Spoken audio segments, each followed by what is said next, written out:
Um, I know some people go 1 2 1 2. I don't know why, but with the one and the two in the sound, something there. Maybe it's a research area for some people. So we are starting the event. So to start the event, um, my name is Dr. Prolific Simbarashe Matause. I'm from the University of Zimbabwe.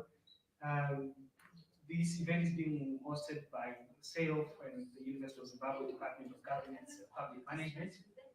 We're grateful. I consider that an improvement.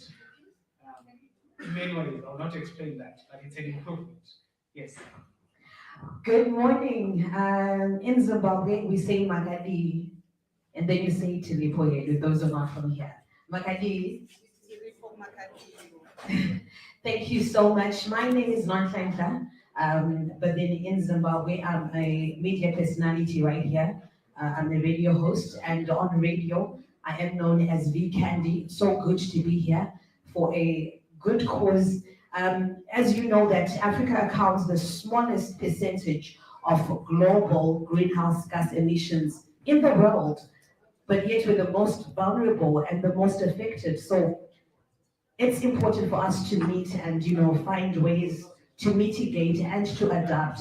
So I'm so grateful for this platform. In July, we were also together as the SADC say off to come up with resolutions and ways to ensure that we combat this problem of global warming and climate change. So I hope at the end of the day, we'll come up with solutions and we'll map a way forward that is sustainable. Thank you so much for being here. Thank you. So it's a paradox. We contribute 1% to global pollution. As a continent, 1% you can imagine, but the effects don't know that you contribute 1%. Cyclonic die, droughts, many things. Recently, we're talking to farmers, to cotton farmers, how pests are becoming very much of a problem in that area. So today is an important event, especially when we talk about the urban communities, because yes, we talk about climate change affecting farmers, but also people in towns get affected. So it's a 2-day conference, today and tomorrow. The next day will not be in a hotel, we'll be out of a hotel, we'll be in a community in Chituriza, where we believe we can as well explore climate dynamics in terms of the community, how are they experiencing life. And we also have a suggestion in terms of an innovation that we believe if we do, we can actually achieve sustainable change. Yes. So I think we are ready to get the program going. We welcome you to this Environment and Climate Change Conference. As Dr. Prolific said, it is a 2-day conference. So to get going, to kickstart the program, if I can ask all of us to get up on our feet for the national anthem. So our national anthem is going to be presented by Romac.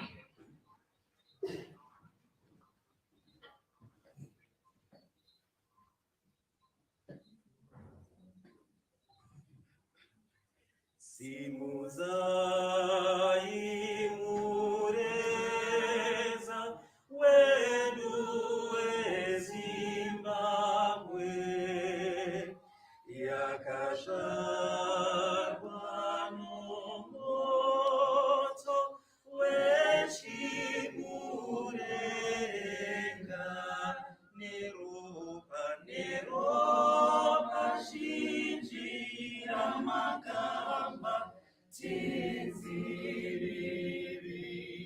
vekumanu dzose ngaikomborewe nyika yezimbabwe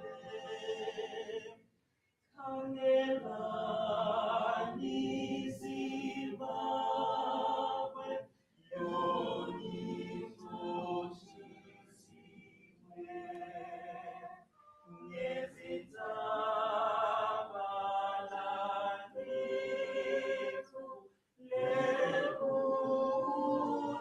lekuvenayo ngaine izulu ngaine izilimo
Thank you. We can take our seats. So there's something that always fascinates me about the national anthem, especially when it is sung in Derede. You see, it's more now lip singing or But when it comes to the word Zimbabwe, the volume goes up. For some reason. Yeah, I think we need to learn the very more. And especially our national anthem, it's good they sang it in three languages. It was just the first verse. But I like, I like the English one when they say, may leaders be exemplary. It's something else. It's the national anthem. It's the national anthem. Thank you, Romac. Yes. Thank you so much. And I should say, even the English part for me, I actually don't know it by head. So I'm more confident with the Shona part, and I guess it means that we should learn. Thank you so much. So at this particular moment, I will ask us to turn our attention to the screen for a poem on climate justice. Miss Relebohile Lefojane from Lesotho will be doing that. Let's put our hands together for her.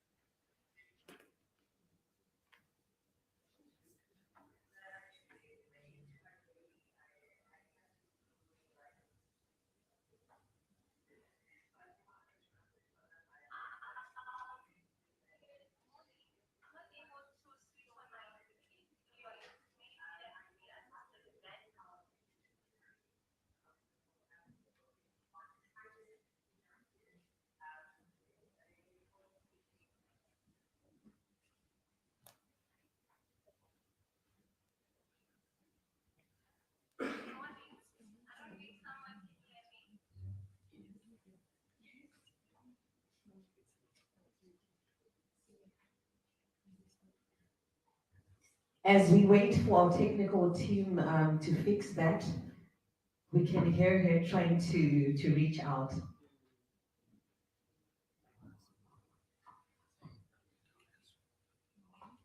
So one thing that's become synonymous with the new normal of technology, it's on Zoom, it's, hello, can you hear me?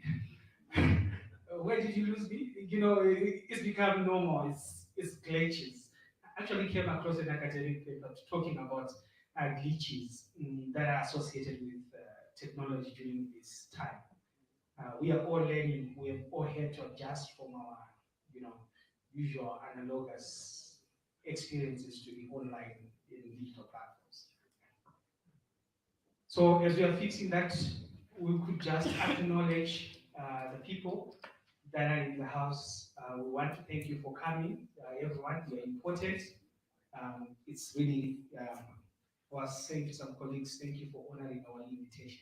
It is really something that we treasure. Yeah. But I just want to bring out to your attention a few people that we have. We have Mr. Reon Merwe, who is from Sayof, Regional Programs Associate in South Africa. You could just wave your hand so that people can see.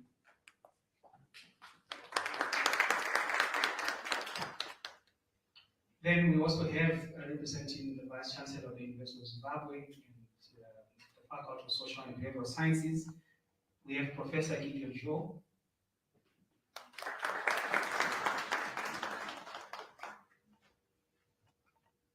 Later on, you're going to be joined by Mr. Brian Nyagwande from the Zimbabwe Youth Council.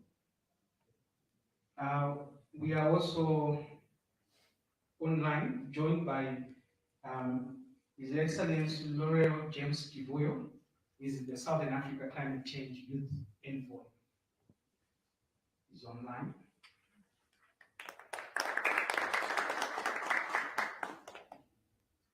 We are also blessed to be having the presence of Her Excellency, the Ambassador of Egypt, Salwa.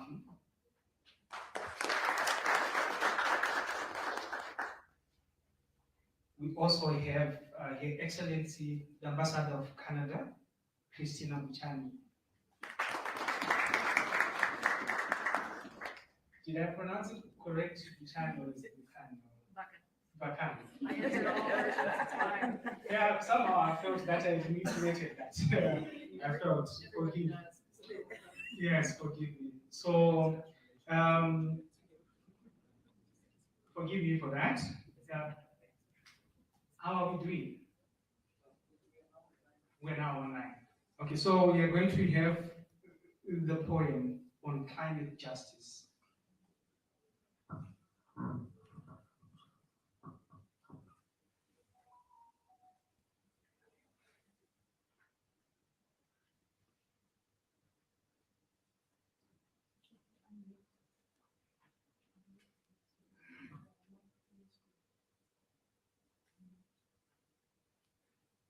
So once more, let's put our hands together for Miss Relebohile Lefojane to give us this poem on climate justice.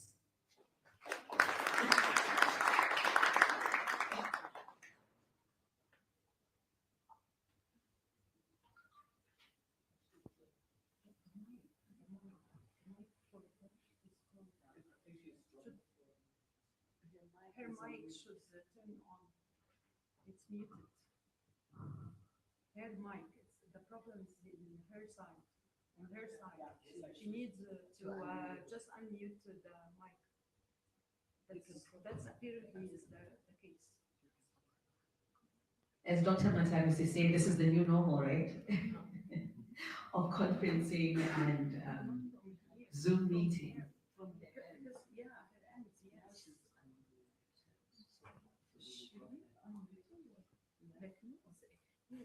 Mic. You see here, unmute. You should write for her and tell her to unmute her mic.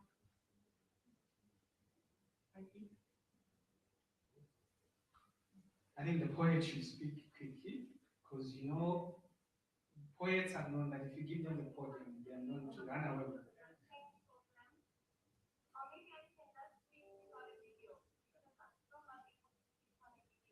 That's why you be quiet.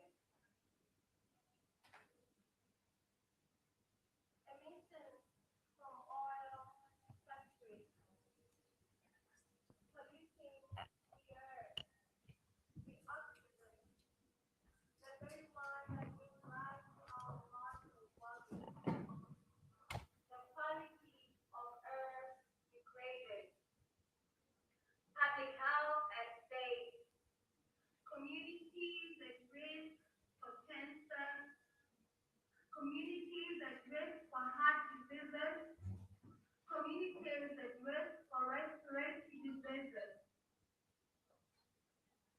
the fate of marginalized communities, the persons with disabilities, indigenous people, low-income communities.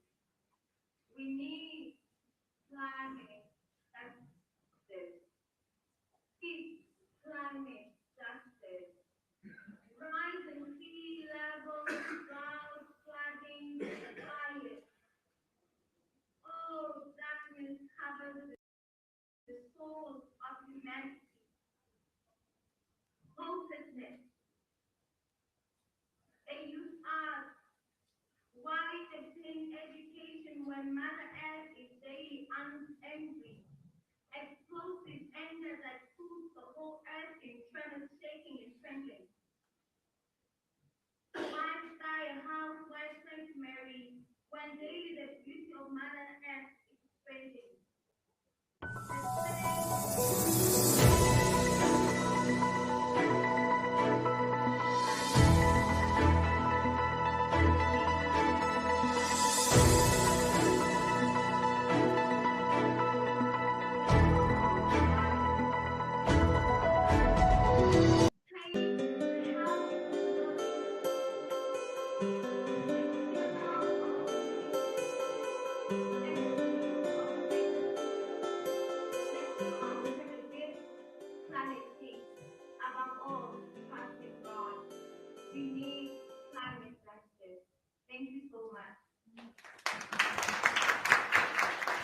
Thank you so much, Relebohile. The emotion in her voice, indeed, and we need climate justice, and that is why we are here today. I want you to turn to your neighbor and say, we're not conferencing people. We are change makers, yeah?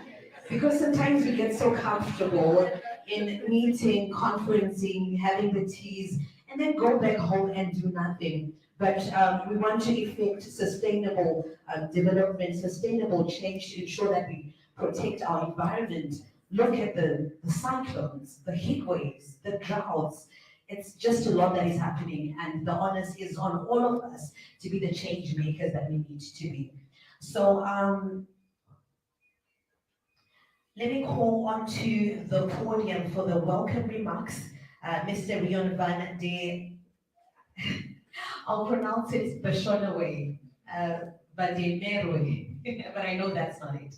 And this is his first time in Zimbabwe. Let's put our hands together for him.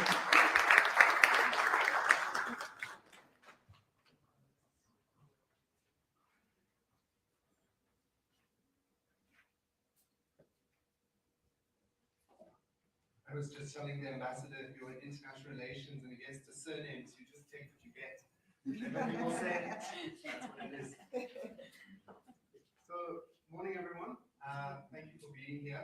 As the program director said, my job is just to welcome us to this space, to note a few of the organizations that are with us here today, and also just to do some opening remarks and reflections that we can take with us in the next 2 days.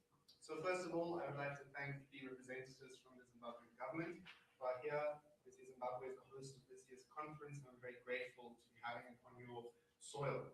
I would also like to thank the Sayof team, the regional coordinator, Mr. Kondo. I do not see him right now, for his leadership in leading up to this specific conference. Then there are also a few individuals that will be appearing at different points in the program that I'd also just like to take note of and thank them for their unique contribution that they're going to make here. The first is Professor Ndlovu from the University of Zimbabwe, who's going to be making a presentation representing, of course, the Vice Chancellor of the university. And then, of course, all the different professors, students, academics who are with us today. The academic community plays a key role in the climate change movement. They are the providers of the knowledge and the science that policymakers use, that activists use, and so their presence is invaluable. Then, of course, Mr. Brian Nyagwande from the Zimbabwe Youth Council, the Executive Director. The Zimbabwe Youth Council is, of course, very much linked to the work that we do here, given that we have a youth focus. Then we also have our Excellencies with us, Her Excellency Ambassador from Egypt, Salwa Mowafi, thank you. We welcome you. You're very welcome. Thank you very much for your presence here. Of course, Egypt plays a key role in the climate action agenda in Egypt this year, hosting the COP27, so your presence would have not been a climate conference without you here. And then, of course, we also have Excellency Ambassador from Canada, Christina Bakani. Thank you very much for your presence. We also have some representatives from UNESCO as well as other international, local, and regional organizations. You're all very welcome here today, and then the media, the facilitators, and the speakers. So the brief remarks that I'd like to leave us with as I open this session for us today. As the director has mentioned, it's my first time in Zimbabwe. However, the landscape of Zimbabwe, the nature, the environment is not strange to me. Having grown up in Limpopo, which is just across the border, it's a very familiar environment to me, and that was the first thing that I noticed when I got off the plane, is that I know this place. This place looks like home. And I think that's one of the unique things about the SADC region, and also speaks to our philosophy of Pan-Africanism, that in the end, we are linked by sea, we are linked by land, and we're linked by air before anything else. And so for us, when we have a climate conversation about environmental protection, that is the first thing that we keep in mind. That is the first thing that comes to mind. That we share this common home and that we are bound by the soil itself. The link of this conference, of course, did not start today. It started with the SADC Youth Forum, the fourth SADC Youth Forum, which was hosted in Johannesburg, South Africa, not too long ago. And during this conference, there was a call for climate action. There was a call for young people to become part and drivers of the climate action agenda in the SADC region. And one of the underlying philosophies of that specific conference was that in the end, we are better together. The kinds of challenges that we face today, whether they be global recession, whether they be war, whether they be climate change or pandemics, all these challenges can only be solved if we band together. And coming together as a regional bloc, SADC, this is of course a regional conference, and that is very significant because we are embodying that philosophy of we are better together, that these kind of challenges cannot be solved at a nation state level, but require collective action. And I believe in this is reflected the idea that Pan-Africanism, where some have criticized it as a far-off idea, a far-off ideology that has no practical implications, this proves the contrary. That in reality, Pan-Africanism is perhaps one of the most practical innovations that exists in the global sphere today. And we must take that and we must own that as a practical philosophy and an idea. And that is something that the SADC Youth Forum and its subsequent declaration have tried to do. And from that has been birthed this conference and other conferences that are currently taking place across the region. Another innovation that I'm particularly excited about is, of course, the appointment of Southern African region's first youth climate envoy, who we have here with us today, and she will be addressing us later on. The significance of having a focal point, having an office, a center point group from which we can coordinate youth climate change action in the region cannot be understated. We have seen time and time again the effectiveness of the envoy model in the African Union's own youth envoy, in the peace ambassador envoys that have been elected for the different regions of Africa. And so this is a significant step that will have very big implications for our agenda and our work. And is, so to speak, the first fruits of the initiatives that were started during the Fourth SADC Youth Forum. Aside from the Pan-Africanism, however, I also believe that the idea of climate action is deeply ingrained in the philosophies, religions, and cultures of our region as SADC. All of the major religions, cultural groups, whether they be Christianity, Judaism, Islam, or the multifaceted traditional African religions that we have, all of them speak of an idea of being custodians of nature, of protecting nature, of being gifted nature, and being tasked with the unique responsibility as human beings to carry out that mandate with respect for all living things. And so I believe with this in mind, we as a region need to begin thinking about climate action beyond the confines of a Western type of ideology. There's been for a long time this idea that climate action is not something that we as African nations should prioritize at this point. We have much bigger problems. We have poverty, we have development, we have inequality, we have conflicts, that these should take priority over climate change. But now we are slowly beginning to realize the moral imperative that we have, and also the practical imperative, that if we do not address the climate action crisis, if we do not find solutions for this, it will have a direct impact on all the other aspects of development that we are striving for in the region. But in doing this, it's important for us to reflect on our actions. It's important for us to be intentional. First of all, we have to understand our own needs. We have to understand what the needs of SADC are in terms of the climate crisis, but more so, we need to understand the needs of the average SADC citizen. It's very easy to watch the news and to see raging fires and cyclones and earthquakes and to feel a sense of dread. And to come to these conferences and to have conversations about these, they have a shock factor. But in the end, the effects of climate change are much more micro and they're much more long-term. They affect the average citizen on the ground.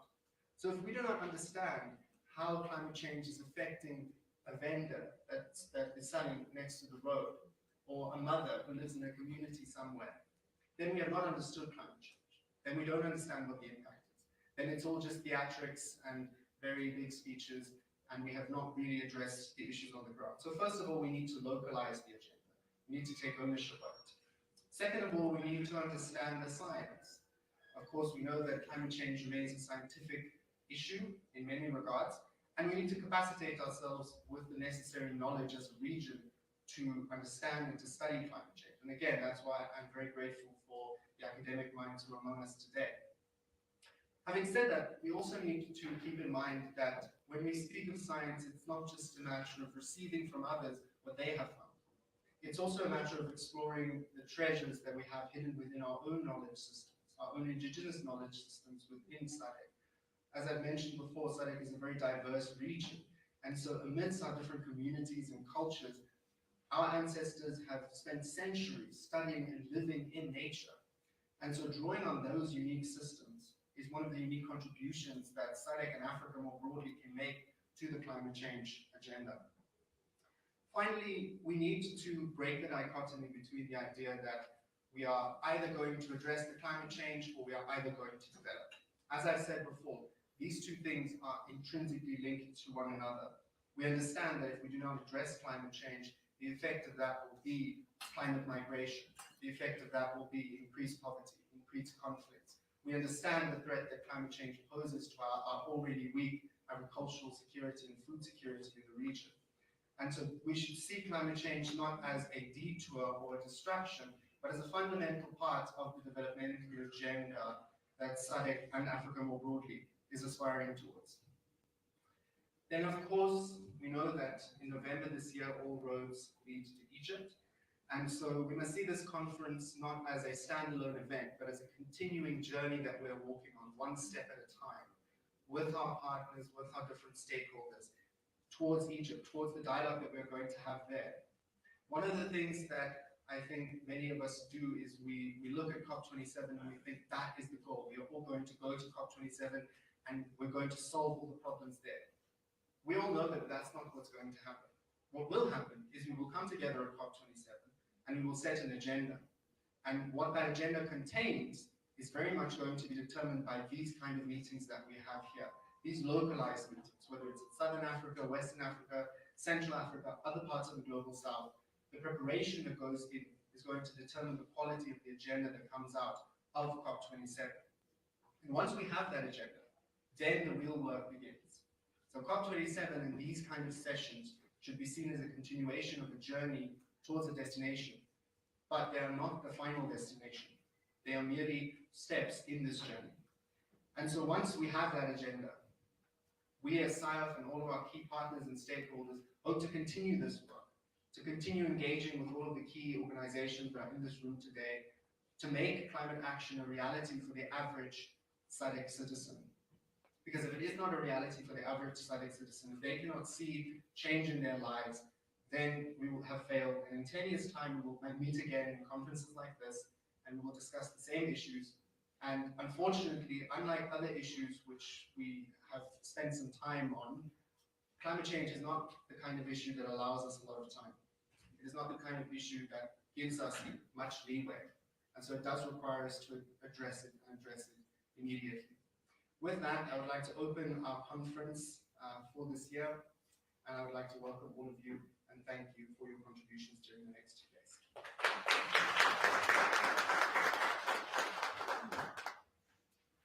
Thank you. Let's put our hands together for Reon. And I totally agree.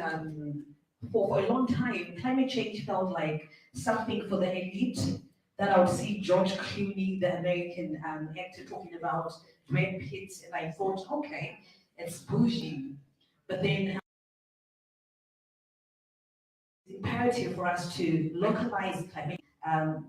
Just ordinary people, as you said, the vendor who is selling in the streets, it's the drought, it's the heat wave, it's the cyclone. So it's indirectly or directly affecting each one of us.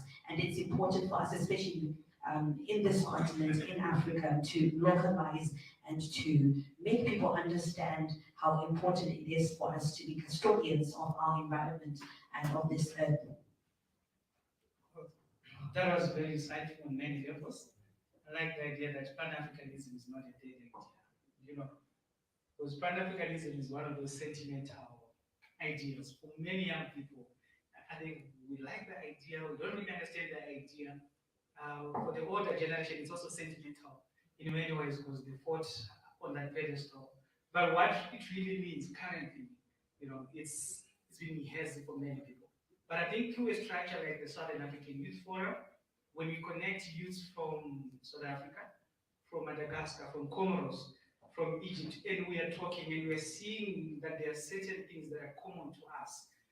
And one of the things happen to be climate change. We actually see that our struggles are so interconnected.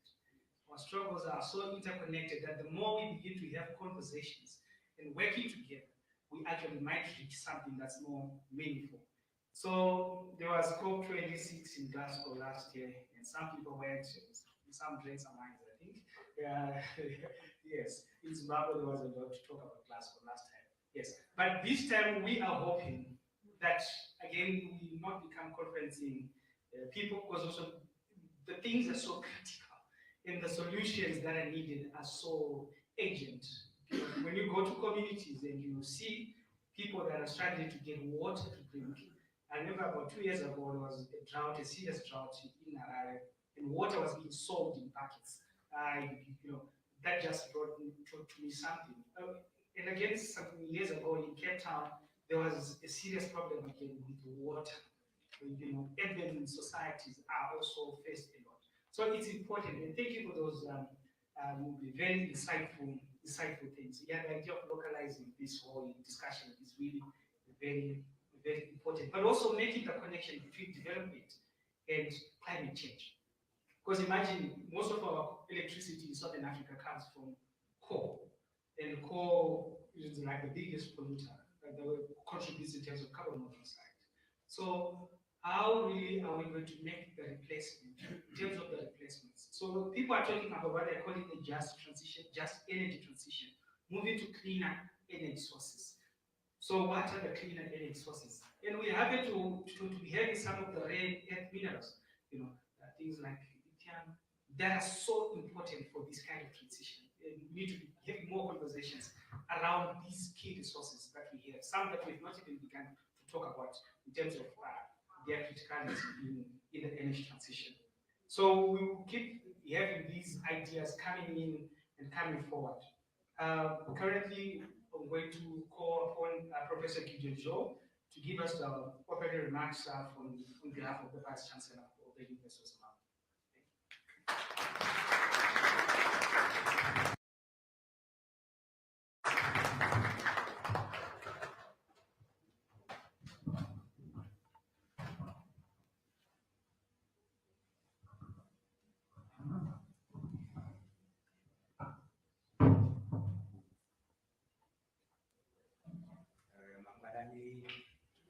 Good morning. Yes, as it just been announced, I'm Professor Gideon Shaw. I'm a lecturer in the Department of Governance and Public Management. I'm presenting this on behalf of the chairperson of the Department of Governance and Public Management. So, my salutations refer to the Minister of Environment, Climate, Tourism and Hospitality Industry, Nqobizitha Mangaliso in absentia. The Vice Chancellor of the University of Zimbabwe, Professor Paul Mapfumo in absentia. Mr. Reon van der Meer, the Southern Africa Youth Forum, Regional Programs Associate. Mr. Brian Nyagwande, the Zimbabwe Council Executive Director, the Southern Africa Climate Change Youth Envoy, the Excellency Ambassador of Egypt, Salwa Mowas, United Nations, Canada, UNESCO, Africa Union, and SADC representatives, the Dean of the Faculty of Social and Behavioral Sciences, Dr. Stancia Moyo in absentia, the Chairperson, Department of Governance and Public Management, Dr. Tawanda Zinyama in absentia. As I said, I'm presenting this on his behalf. And then respected guests, ladies and gentlemen. We are gathered here to deliberate on important issues, taking note that of the biggest challenges facing the world today is climate change. The Department of Governance and Public Management, the University of Zimbabwe, as a learning institution, also has a major role in climate adaptation and mitigation, as well as impacting knowledge for sustainable and innovative solutions. This conference is a testimony of how the department, as a micro-institution of the University of Zimbabwe, values partnerships that are solution-oriented to address some of the challenges we are facing within the framework of the government of Zimbabwe Education 5.0.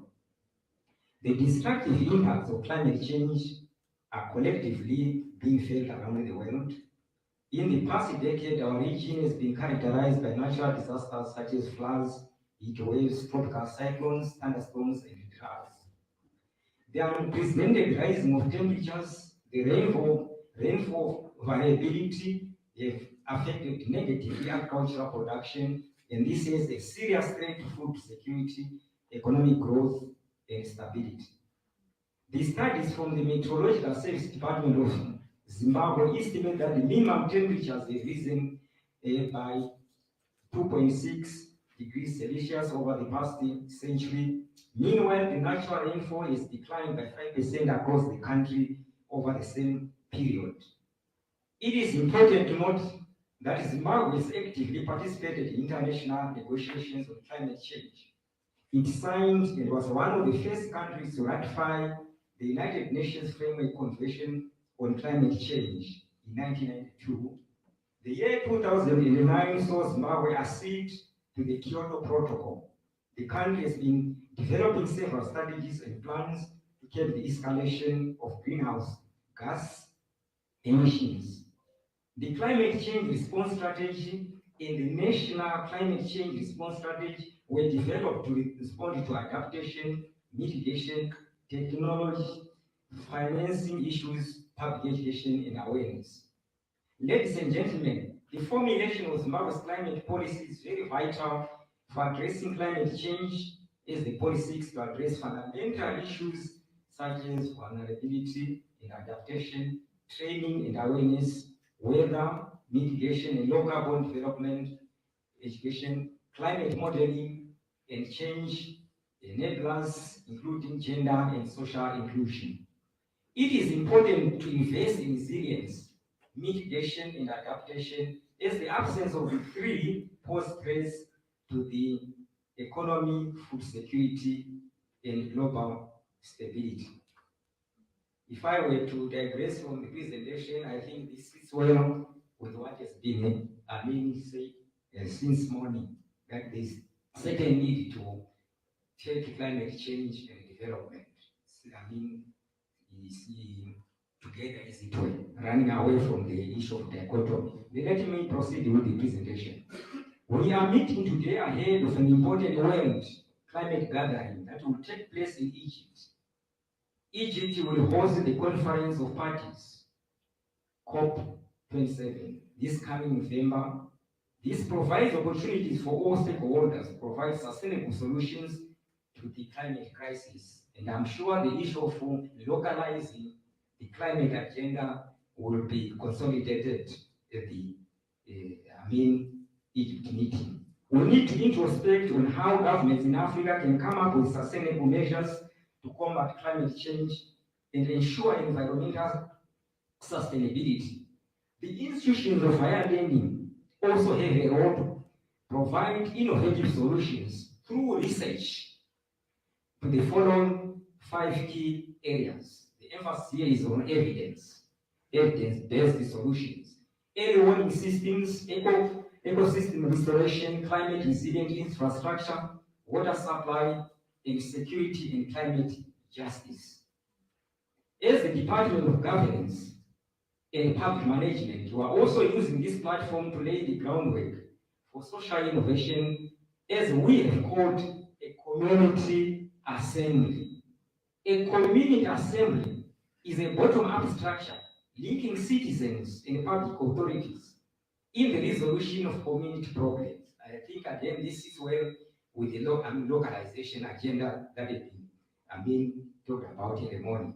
We believe the community assembly can also be very important in addressing some of the climate change-induced problems. Ladies and gentlemen, allow me to thank you all for taking this time to discuss very important issues affecting the world.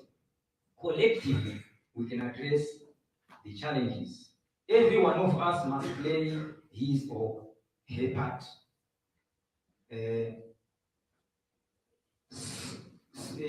Sustainable changes begin with you. Justice in climate change begins with you. That's the challenge I'm throwing to you aside the presentation. Thank you very much.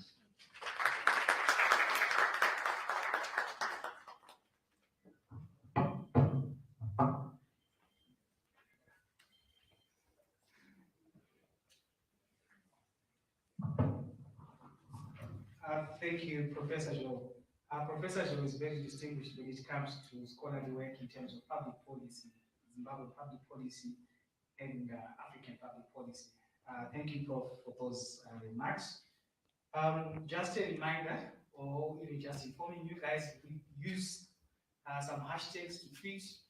You look on that side, you see there are those hashtags that are there, ECC 2022, Youth for Climate, SADC Youth.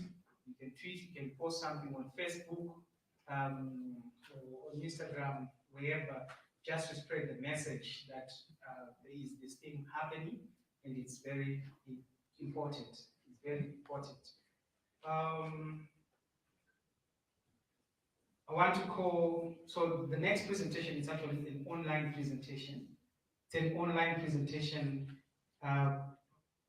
from the regional remarks from Southern Africa Climate Change Youth Envoy, from His Excellency L'Oreal James Kivuyo.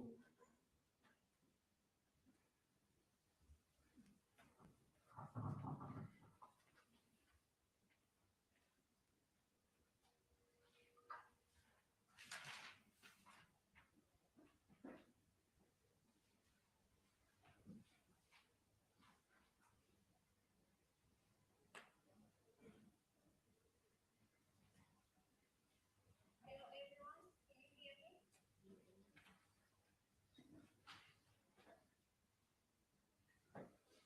Yes, we can hear you. Thank you so much. Is it okay to stay with the video off because the host has to allow access to my video?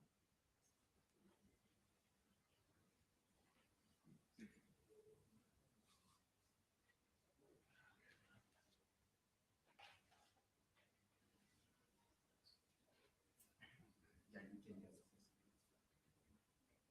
I can proceed. Yes, you can just. Thank you.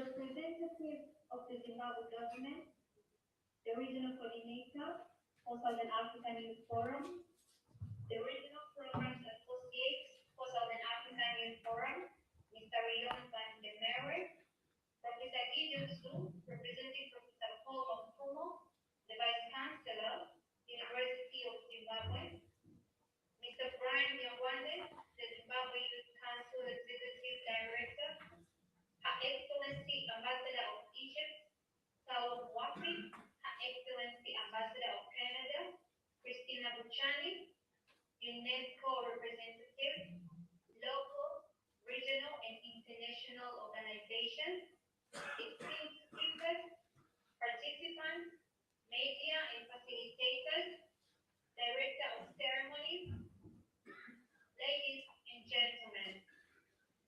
It is a great honor and pleasure to address you at this Environment and Climate Change Conference in my capacity as a climate change envoy for Southern Africa. Today we have gathered as stakeholders from various sectors of society to deliberate on some of the biggest challenges facing the future of our region, Africa and the world. Earlier this year, young people and stakeholders gathered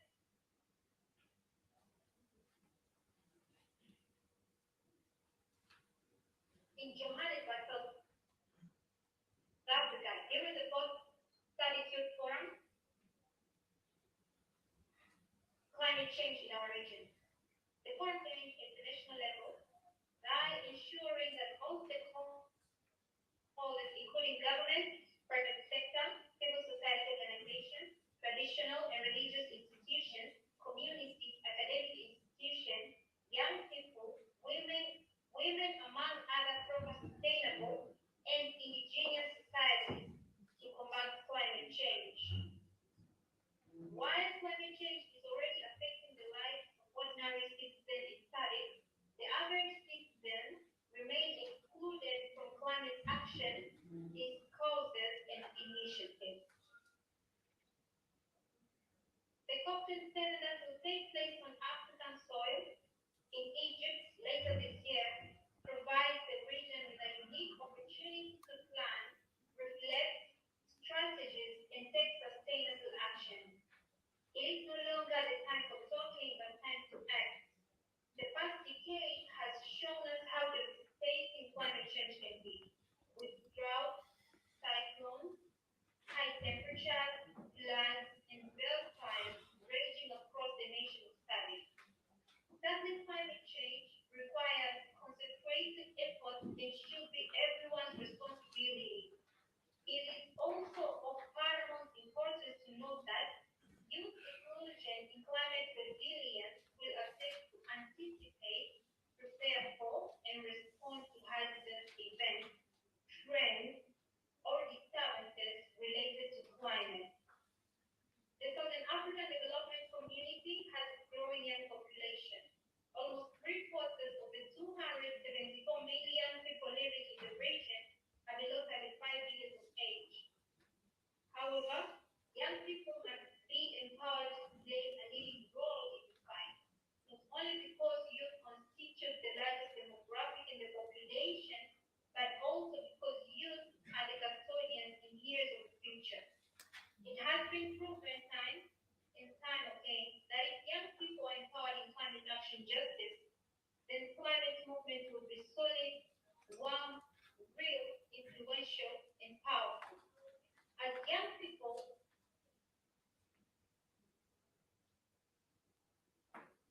we will one day need to lead the world. The ever-changing disasters and climate instability. So we are taking action now to ensure that the generation will have hope and a livable future.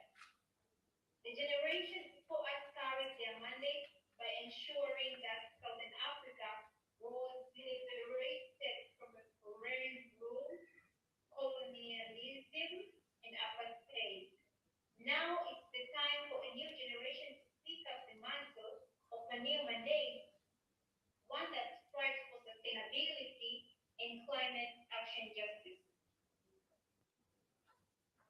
Ladies and gentlemen, to achieve this, we must address the root causes of climate change and recognize that this phenomenon is the cause of human activity.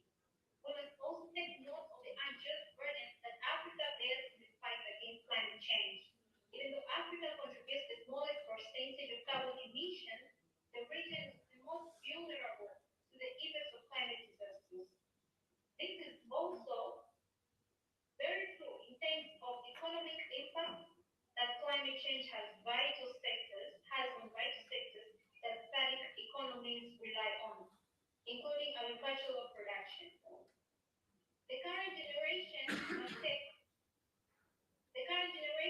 must take it upon itself to draw attention to this disparity and advocate for equitable international approach to climate justice. If we do not take active action, the coming generation will ask us, what have we done? And where were we when the trees were disappearing, the rivers and seas dying, the soil was eroding, industries uncontrollably polluting our very own earth, and business making profit at the expense of human life? We do not only require a change of approach, but also the need of a coherent approach to deal with climate change. We don't only require changing of mindset, but also to set our minds towards climate adaptivity, resilience, and mitigation. A combined responsibility is the pinnacle to sustainable change. Our Mother Earth is dying, which means you and me are also dying. My call to action is centered around a new sense of responsibility. Climate smart systems are called to use Pan-African approaches to solve our climate challenges. The conference must speak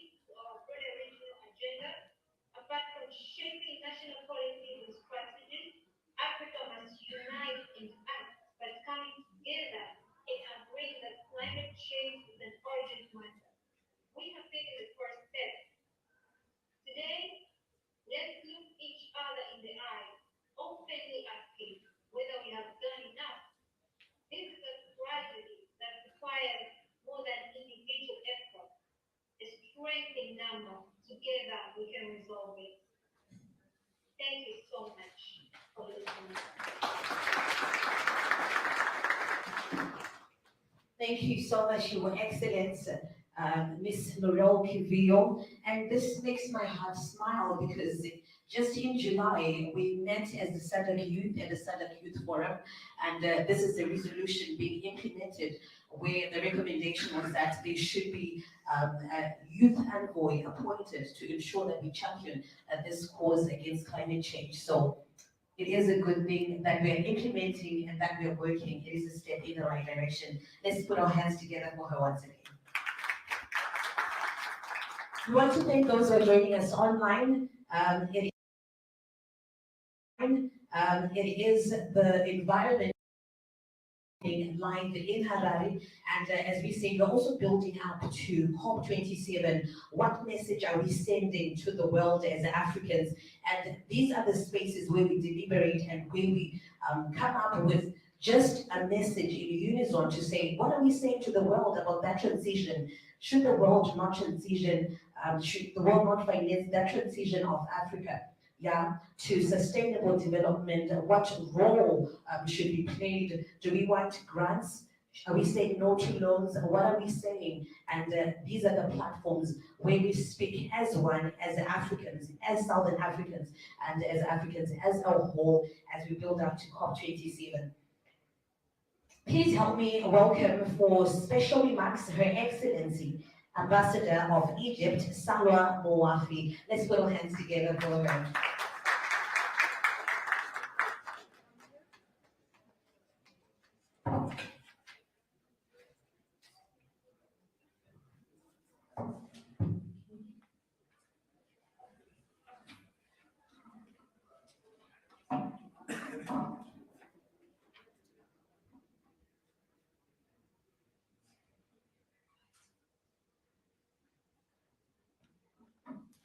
Time. What if we could go back in time, undo what we've done, and start over?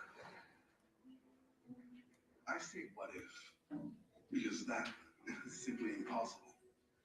There's no extra time. This is your chance to step up. To turn playlist to action and put our future back on the right track.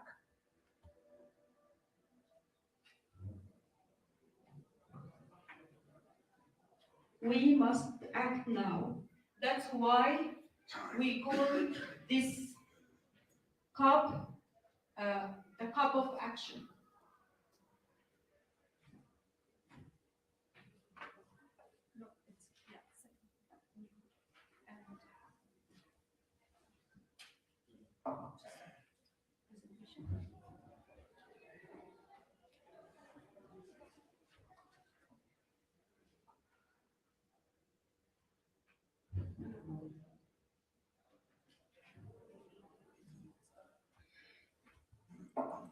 Just a second, sorry.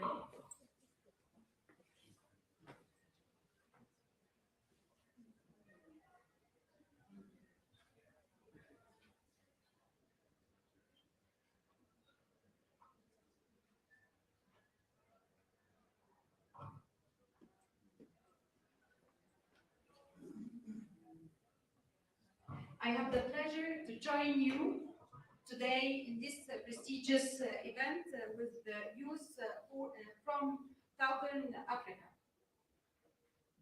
My fellow Africans, Excellencies, I see in each one of you the bright future of our proud, resilient continent. This future is what we, the current generation, wish to deliver as is to the next generation, or hopefully even better than the one we have received from our predecessors. But how to achieve such a noble goal? Do we still have time? We wake up almost every day with the news of fires spreading and eradicating massive areas of forest, ice glaciers are melting, greenhouse gas emissions warms the planet, more and more innocent animal species are endangered. Unknown diseases are transmitted, droughts, poor crops, desertification, food and water insecurity, mainly in Africa. Ladies and gentlemen, the climate change is real and global warming is happening. So, for example, what about my country?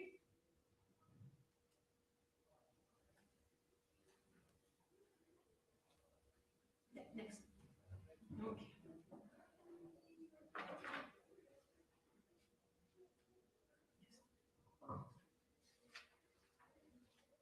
In fact, Egypt is considered as one of the most vulnerable countries, and if global sea level continues to increase, this century might bring an end of my hometown, the capital of Cleopatra, Alexandria, and other beautiful places in Egypt, and similar coastal cities in Africa.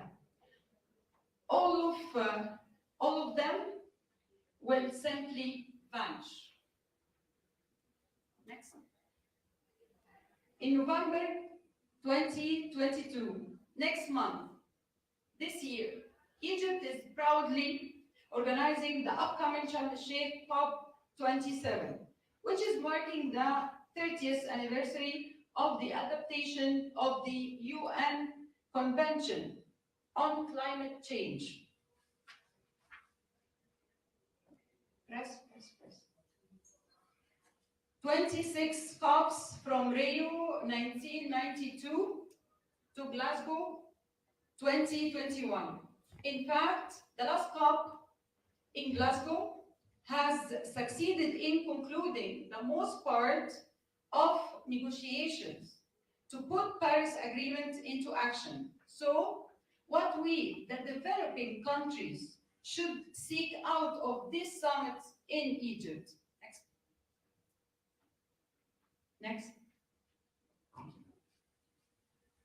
We, the developing countries of Africa, we are looking forward to reduce gas emissions effectively, to encourage all parties and stakeholders to stick to the 1.5 Celsius target of emissions of greenhouse gases, to stop it from slipping out, to scale up the adaptation efforts of countries which are vulnerable, to assist those in need to adapt to the negative impact of the global warming, to find out an appropriate formula for implementation for the developing countries amid of all these successive international crises, to develop enhanced flows of finance so as for the developing countries to fulfill their commitments with the assistance of developed countries. Next. Next.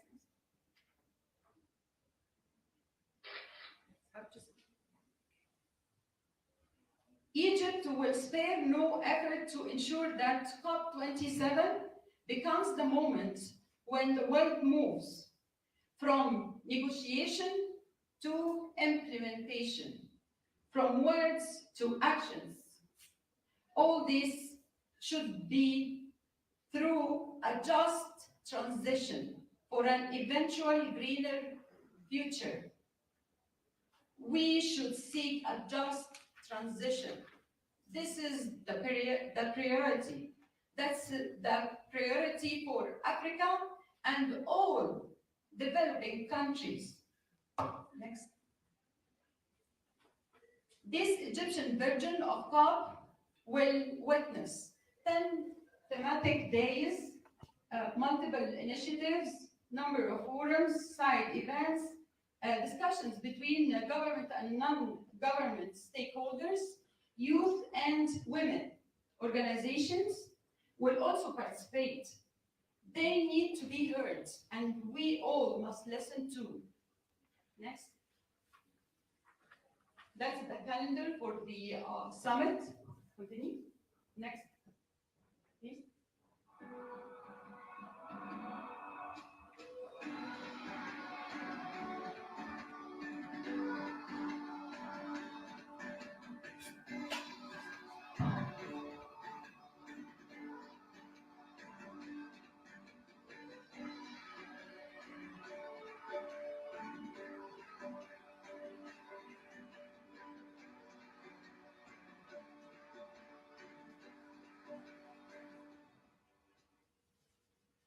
Our main goals and vision in Egypt is based on the following pillars: mitigation, adaptation, finance, and collaboration. Easy. Next. The first pillar, which is mitigation, is mitigating the global warming to keep the 1.5 target alive, to develop a work program for ambition on mitigation. The second pillar is adaptation. COP27 will capture and assist progress to enhance resilience and assist the most vulnerable communities. Here comes the need for an agenda of action to place adaptation at the forefront. And when we ask for doable solutions, there must be tools. Here comes the third pillar, which is finance. To finance and facilitate access for developing countries to meet their needs, especially in Africa, less developed countries and small island developing states. To recheck all commitments and pledges announced from Copenhagen to Cancun, through Paris, and all the way to Glasgow. A follow-up is needed, really, that's very important. A follow-up is needed to mobilize and scale up progress in the delivery of the annual $100 billion promise for climate finance, which will definitely assist in building more trust between the developing countries and developed countries. The fourth and last pillar is collaboration. At the moment, the organizers of COP27 are working tirelessly to ensure the widest representation and participation of all parties and stakeholders, especially governments, private sector, civil society, and vulnerable communities, and representatives from Africa who are increasingly affected.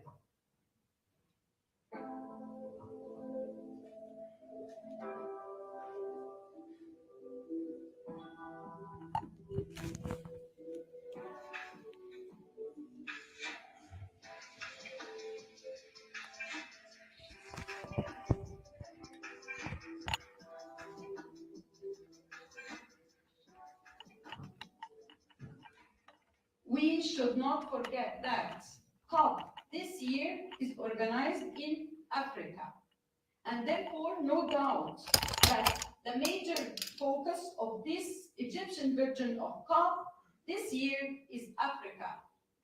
We Africans should keep on active engagement in the decision-making process of major policies that affect the planet where we all live in, leaving no one behind, towards a sustainable future for all of us. That's it. Thank you so much.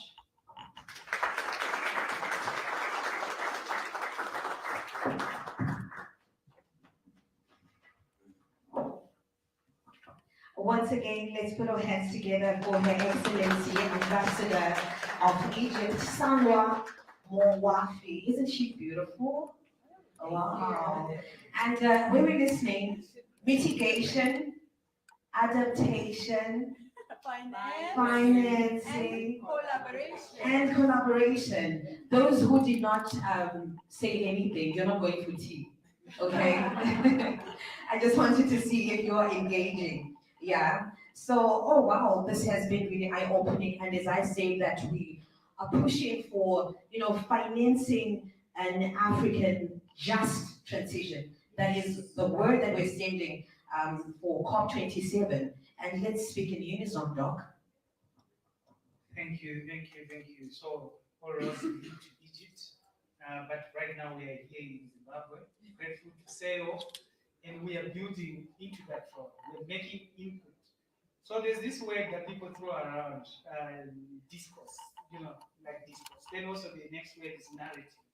So what we are actually doing right now through these consultations is we are contributing to a discourse. We are contributing to a narrative. So instead of a narrative that's determined by experts, by technocrats, we are saying the more we talk with many actors, we enrich that discourse. And by enriching it, it becomes much more responsive to the problem itself. Climate change has been one of those issues that's been talked about for years, but currently we are in that age where we are suffering the effects more, and we are realizing that everyone has to be a foot soldier in terms of either you're mitigating an effect already. There's been a downpour of too much water. I remember one day there was too much rain, and my daughter said, I think someone up there lost the keys. Yeah. You can imagine what people in Chimanimani were going through when those waters from the Indian Ocean came through Cyclone Idai. So it's really devastating. So we don't want to be always mitigating things. We want to learn how to stop, the targets that's there. It's proven to be impossible in when you follow the international debates between the countries, the major polluters, China, the United States. These are the major polluters. We hardly have the industries here. But when you follow through, you feel like they are not willing. Sometimes they quit the sites. The people are dilly-dallying. But it's only from pressure and also by thinking how we can take care of ourselves, not as victims, but as agents and active agents here in Africa, that we can be able to do something that's meaningful. So I hear we are about to take a break. Normally, if it's an actual conference, you have to salivate, you have to daydream of the tea, but then this one is a good one, right? Because we're about to take that tea break. And before we do that, because I am here, I have the privilege of asking for a picture, because I may not see them again, from your Excellencies. I would love a picture moment with the two of you as we prepare for tea. Will you allow me? Are you jealous? Okay, allow me, please.